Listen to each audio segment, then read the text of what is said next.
Muitos são chamados, poucos são escolhidos.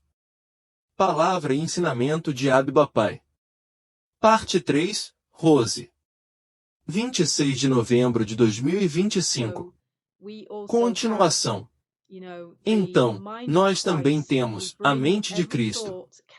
Se levarmos todo o pensamento cativo à obediência em Cristo, então poderemos ter a mente de Cristo e, então, poderemos ouvir a Deus claramente. Mas, na maioria dos casos, não será inaudível.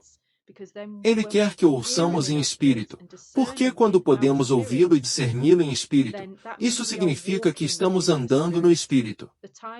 As vezes em que ele nos fala audivelmente é porque ainda estamos andando na carne. Essa é a única maneira de ele chegar até nós, de o ouvirmos. Mas ele quer que nos aproximemos ainda mais dele a cada dia e estejamos nesse lugar secreto, nesse relacionamento com ele todos os dias.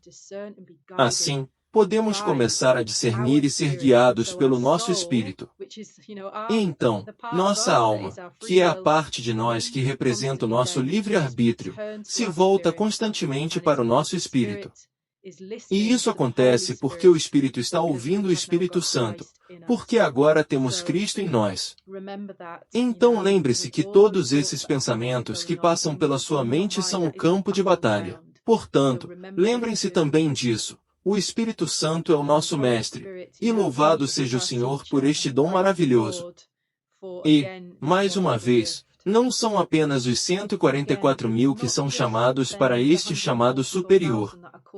O chamado se estende a todos. Apenas são eles que assumiram o manto e continuam a seguir o Cordeiro aonde quer que ele vá.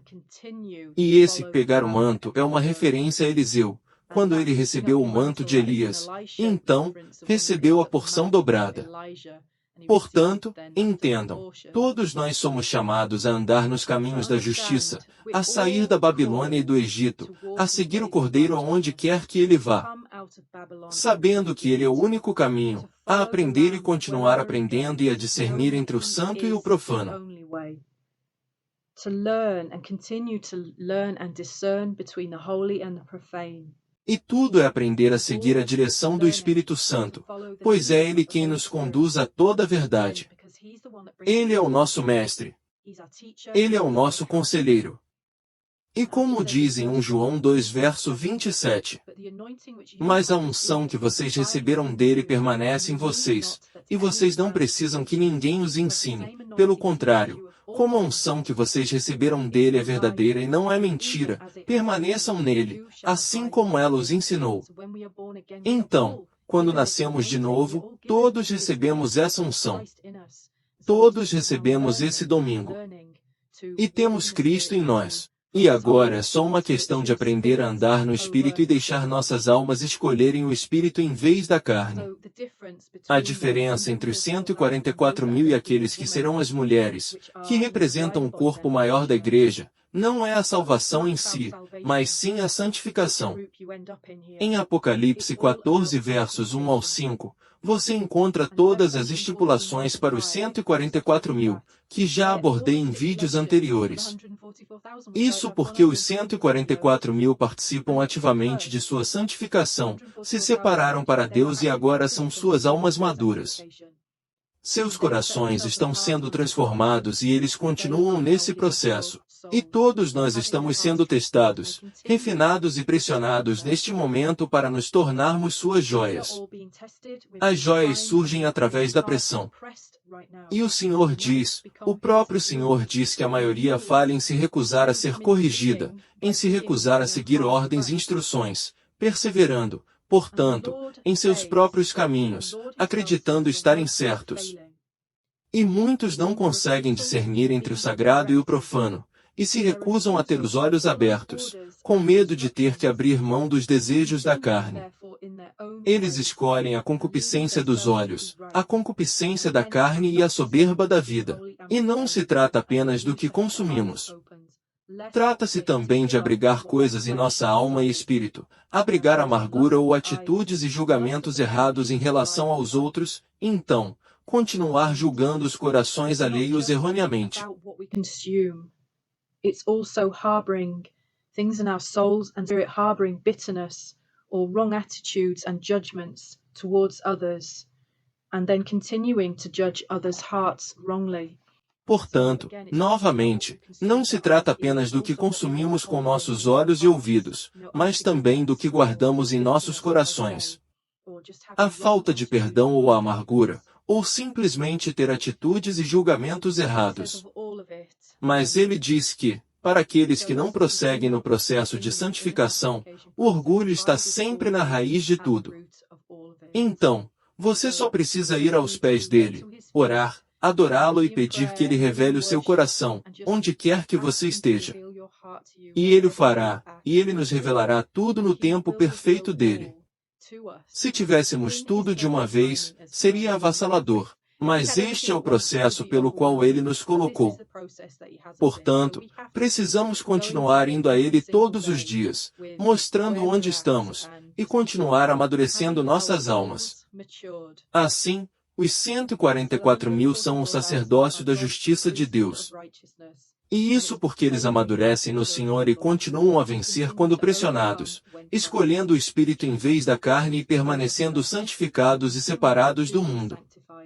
Os 144.000, como já mencionei em alguns vídeos, são também as duas testemunhas, as unções de Moisés e Elias.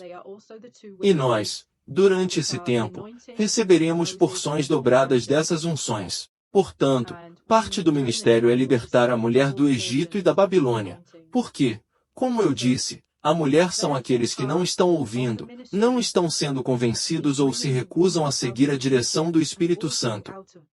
E por isso, eles continuam a permanecer no Egito e na Babilônia.